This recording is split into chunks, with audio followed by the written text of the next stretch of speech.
हम सभी लोग अपने फ्यूचर को लेकर बहुत क्यूरियस होते हैं। हमारी जिंदगी कैसे होगी, किससे शादी होगी और हम कितने अमीर बनेंगे।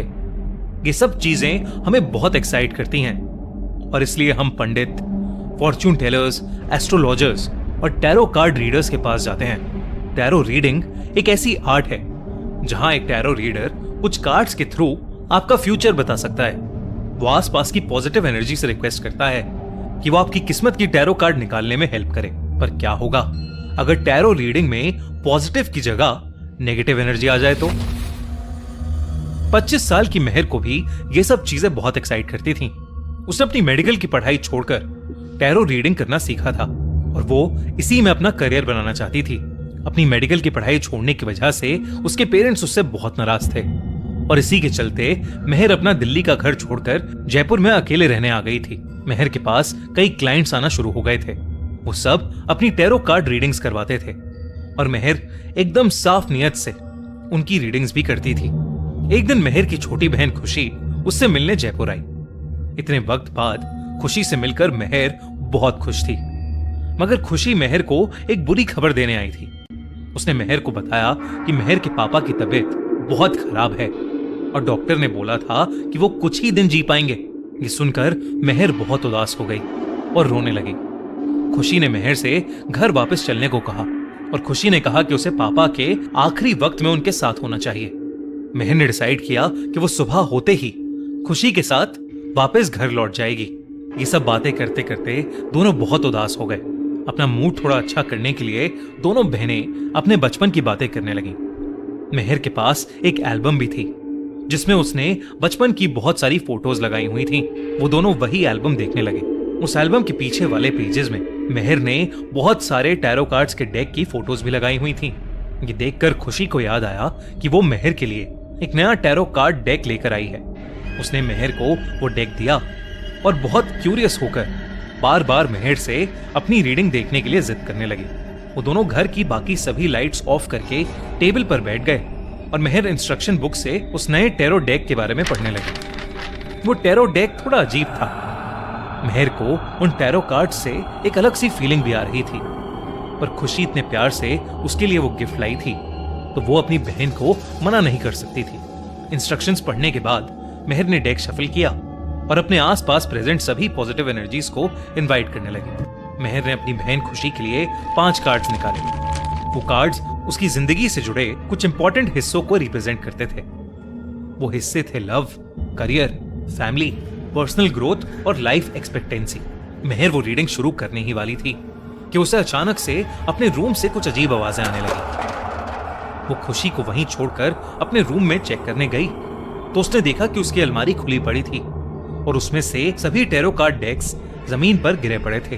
ये देखकर मेहर बहुत हैरान थी क्योंकि अलमारी का दरवाजा तो बंद था, तो फिर अचानक कैसे वो अपने आप खुल गया।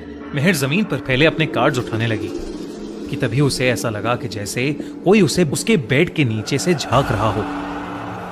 मेहर ने जैसे ही बेड की तरफ देखा तो अचानक से एक सर बेड के नीचे से चला गया, मानो मेहर से छुप रहा हो। ये देखकर मेहर के रोंगटे खड़े हो गए। उसने धीरे से बेड के नीचे झांका तो वहां कोई नहीं था। उसे लगा कि शायद ये सब उसके मन का वहम होगा, मगर जब मेहर अपने टैरो कार्ड्स वापस उठाकर उन्हें अलमारी में रखकर अपने रूम से बाहर जाने ही वाली थी तो उसने देखा कि एक बच्ची उसके रूम के बाथरूम में से झांक रही थी और अचानक मेहर को देखते ही वो लड़की बाथरूम के दरवाजे के पीछे छुप गई। मेहर चौंक उठी। उसे समझ नहीं आ रहा था कि आखिर ये बच्ची उसके घर में कैसे घुसी और कब घुसी। मेहर ने सेफ्टी के लिए अपने हाथ में एक वास उठा लिया और धीरे धीरे आगे बढ़ने लगी।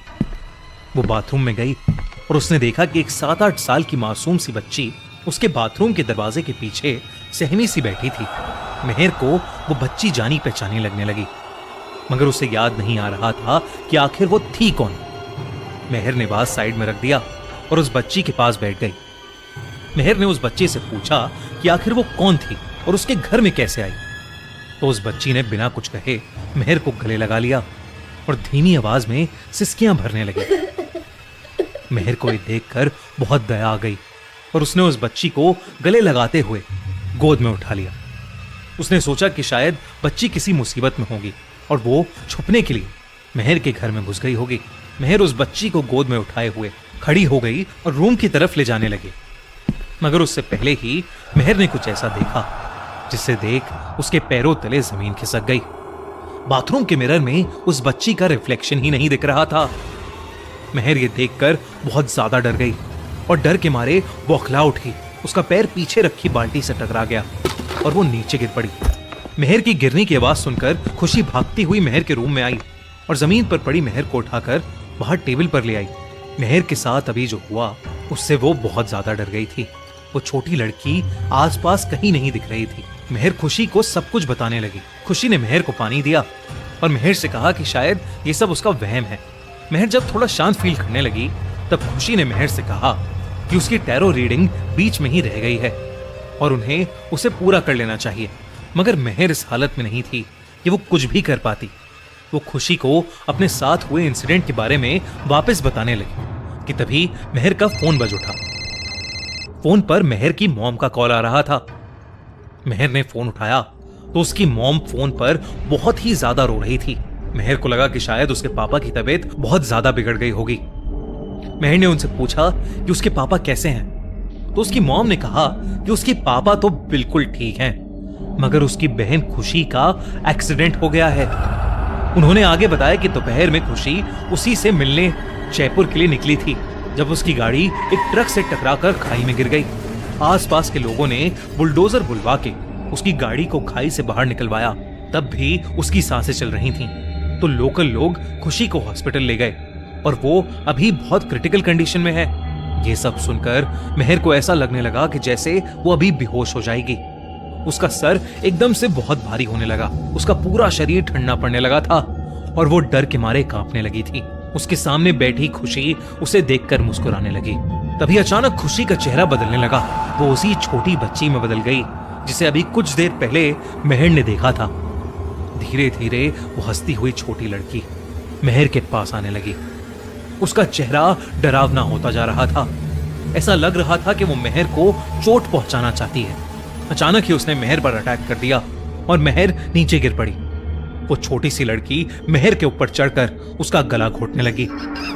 मेहर ने किसी तरह पास में पड़ा वास लिया और अपनी पूरी ताकत से उस छोटी लड़की के सर पर दे मारा। वो लड़की कहीं हवा में गायब हो गई और मेहर बेहोश हो गई। जब मेहर को होश आया तो उसने देखा कि उसके आसपास कोई नहीं है, ना वो छोटी लड़की और ना ही खुशी। बस वो टैरो कार्ड्स पड़े हैं जो उसने खुशी की टैरो रीडिंग के लिए निकाले थे। उसने कांपते हुए एक एक करके उन कार्ड्स को सीधा किया तो देखा कि वो सभी कार्ड्स ब्लैंक थे। बस आखिरी 5th कार्ड ही प्रिंटेड था। उस कार्ड को मेहर ने सीधा किया तो उस पर लिखा था डेथ। और तभी मेहर की मॉम का फोन फिर से बजा और उन्होंने मेहर को बताया कि खुशी की हॉस्पिटल में ही डेथ हो गई है। मेहर को कुछ समझ नहीं आया कि अचानक उसके साथ ये सब क्या हो गया। मेहर ने जब मालूम किया तो उसे पता चला कि जयपुर के जिस घर में वो रहती थी उसमें एक छोटी लड़की की मौत हो गई थी और उस छोटी लड़की की आत्मा अक्सर वहां भटकती है। इस इंसिडेंट के बाद मेहर कई दिनों तक शॉक में थी। उसने टैरो रीडिंग करना बिल्कुल बंद कर दिया था और वो वापस अपने मम्मी पापा के पास ही दिल्ली शिफ्ट हो गई। आज भी वो रात में ठीक से सो नहीं पाती। उसे अक्सर अपनी बहन खुशी और उस छोटी सी लड़की के अपने पास होने का एहसास होता रहता है।